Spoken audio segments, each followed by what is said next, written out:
कुछ समय पहले तक घर में रिश्तेदारों के साथ, दोस्तों के साथ चाय की टपरी पे, पान की दुकान पे, पार्क में खेलते कूदते कुछ इस तरह से बातें हुआ करती थी। जैसे कि भाई वो पिक्चर देखी, क्या मस्त पिक्चर है, देखनी चाहिए। भाई इस साल तो इंडिया का बुरा हाल है, ढंग से खेल ही नहीं रही है, पता नहीं वर्ल्ड कप में क्या होगा। भाई गर्मी ने बेहाल करके रखा हुआ है, बारिश तो हुई नहीं इस समय, क्या होगा इस साल बिना बारिश के। भाई वीकेंड पे कहीं घूमने चलें क्या? सब लोग चलते हैं, घूमते हैं, फिरते हैं। कुछ इस तरह से बातें हुआ करती थी कुछ समय पहले तक। आजकल क्या बातें होती हैं? आजकल बातें कुछ ऐसे होती हैं, सरकार ने पब्लिक को लूट लिया, सरकार अपनी जेबें भरने में लगी हुई है, नौकरियां नहीं हैं, रुपए की वैल्यू गिरती जा रही है, अंधभक्त पागल होते जा रहे हैं, चमचे चिरकुट होते जा रहे हैं, भारत में भुखमरी है, खाने को रोटी नहीं है लोगों के पास। इस तरह से आजकल बातें होती हैं। आप समझ ही रहे होंगे मैं क्या कहना चाह रहा हूँ। भुखमरी से याद आया कि हमारा जो भारत देश है इसको हमेशा हंगर इंडेक्स में ऊपर दिखाया जाता है कि भैया भारत के पास तो खाने को रोटी तक नहीं है, लोग भारत में भूखे मर रहे हैं। ज़रा आप खुद सोचिए, जिस भारत में घर की पहली रोटी गाय को खिलाई जाती है और आखिरी रोटी कुत्ते को खिलाई जाती है, चींटियों का कहीं पर अगर घर दिख जाए तो उसके सामने आटा रख दिया जाता है, और उस भारत को हंगर इंडेक्स में जो है भूखा दिखाया जाता है।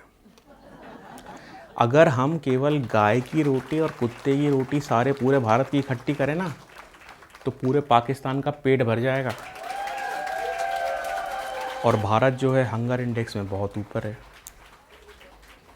इसलिए हम ये भी कहेंगे कि जिस भारत ने 40,000 टन चावल, दवाइयाँ, ईंधन श्रीलंका को भेजा तो श्रीलंका की स्थिति थोड़ी सुधर पाई। ईरान को खाद्य सामग्री भेजी जब वहाँ अर्थक्वेक आया। पाकिस्तान के बाढ़ पीड़ितों का पेट भरा, और भारत जो है वो हंगर इंडेक्स में भूखा है।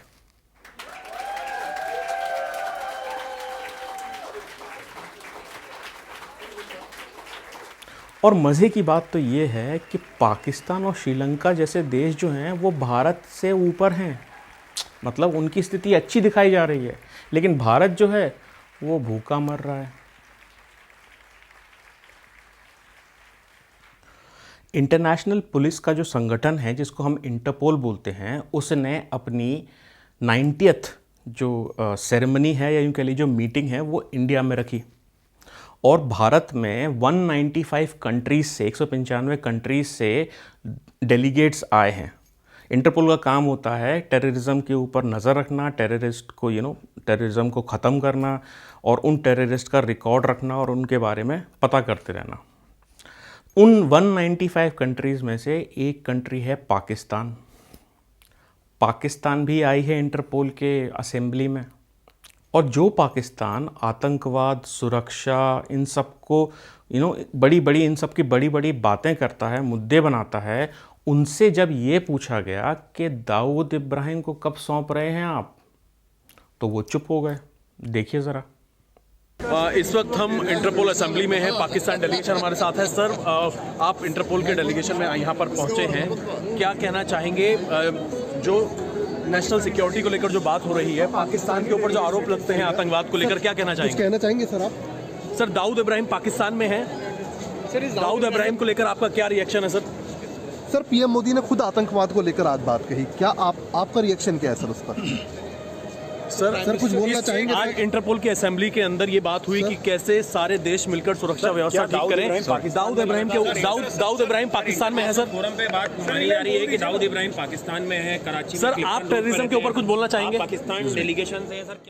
देखा आपने, जब इन लोगों को से पूछा जाता है उन टेररिस्ट के बारे में जो इनकी कंट्री में ही शरण लिए हुए हैं, तो ये चुप हो जाते हैं।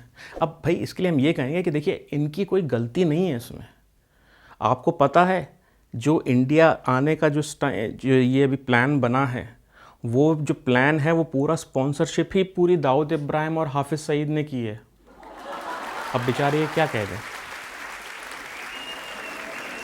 इसलिए हम ये भी कहेंगे कि ये सवाल जो भारत ने पूछा है पाकिस्तान के डेलीगेट से, ये सवाल अमेरिका को पूछना चाहिए था पाकिस्तान के डेलीगेट से कि भैया कहाँ हैं टेररिस्ट। इतिहास तो आप जानते ही हैं, कौन किसके घर में घुसकर किसको मार रहा है और किसके घर में से टेररिस्ट निकल रहे हैं, जानते हैं ना। तो ये जो क्वेश्चन है ना, ये भारत को नहीं बल्कि अमेरिका को पूछना चाहिए था पाकिस्तान से।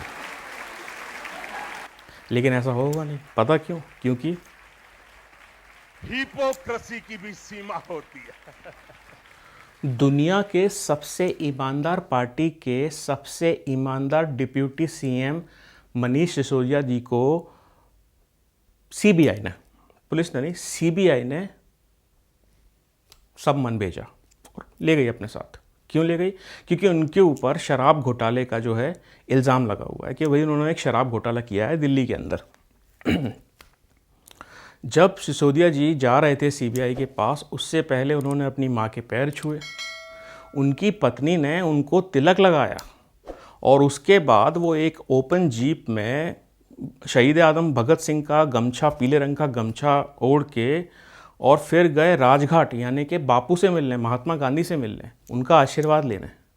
और वहाँ से फिर सीबीआई के ऑफिस तक आते आते वो पूरी रैली बनाकर आया। और रैली में गाना कौन सा बज रहा था मालूम है आपको? मेरा रंग दे बसंती चोला, मेरा रंग दे।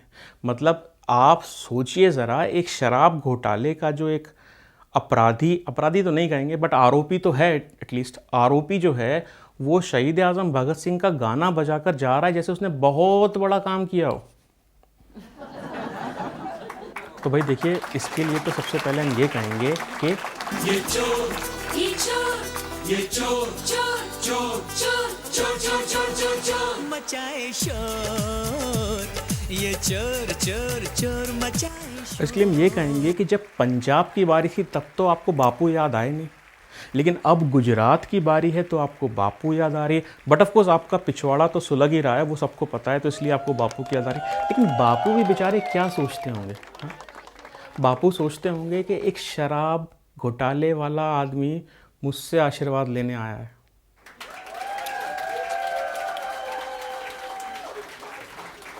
सीबीआई की इंक्वायरी के बाद जब सिसोदिया जी से पूछा गया तो उन्होंने पता क्या कहा? एक्साइज पे बात हुई, लेकिन मुझे आश्चर्य हुआ कि वहां भी साइड में मुझ पे दबाव बनाया गया कि आप छोड़ दो, आप में क्यों हो। मैंने कहा क्यों? बोले ये केस आपके ऊपर ऐसे ही चलते रहेंगे, नहीं तो। मैंने कहा इस केस में तो है नहीं, ये तो खत्म हो जाएंगे। तो मुझे कहा गया कि साइड में कि सत्येंद्र जैन के पास कौन से केस हैं, सत्येंद्र जैन के ऊपर कौन से सच्चे केस हैं, वो भी चल रहे हैं। 6 महीने वो जेल रह सकते हैं तो 6 महीने आप भी रह सकते हो। तो मैंने कहा बीजेपी तो बहुत गंदी पार्टी है, मैं उसके लिए आप थोड़ी छोड़ सकता हूँ। तो मुझे कहा गया कि नहीं देखो, ये केस तो ऐसे ही चलते रहेंगे, दूसरा फायदा आपको लोग मुख्यमंत्री भी बनाएंगे फिर। तो मैंने कहा ये मुख्यमंत्री बनने के लिए थोड़ी आया हूँ, मैं तो शिक्षा के लिए आया हूँ। राजनीति में हम आना नहीं चाह रहे थे, हम तो शिक्षा के लिए आए हैं, ईमानदारी से काम करने के लिए आए हैं। तो भैया आप सीबीआई भी इनसे कह रही है कि बीजेपी ज्वाइन कर लो, मतलब आप समझ रहे हो? सीबीआई इनसे कह रही है कि बीजेपी ज्वाइन कर लो। सीबीआई ना हुई अमित शाह के चाचा के लड़के हो गए। और इसलिए हम ये कहेंगे आखिरी में कि देखिए केजरीवाल जी, आपका डायरेक्शन बहुत बढ़िया था, सिसोदिया जी की एक्टिंग परफॉर्मेंस भी बहुत बढ़िया थी, बट ये स्क्रीन प्ले और स्क्रिप्ट ख़राब हो गई। स्क्रिप्ट अच्छी तरह से नहीं लिखी गई थी, वरना ये प्रोग्राम हिट हो जाता। तो ज़रा स्क्रिप्ट पे ध्यान दीजिए। आपका डायरेक्शन और एक्टिंग तो सुभान अल्लाह आपकी है ही, आप हमेशा से करते आ रहे हैं। तो थोड़ा स्क्रिप्ट पे काम कीजिए तो जनता को मज़ा आएगा। कमेंट करके ज़रूर बताइएगा। नमस्कार।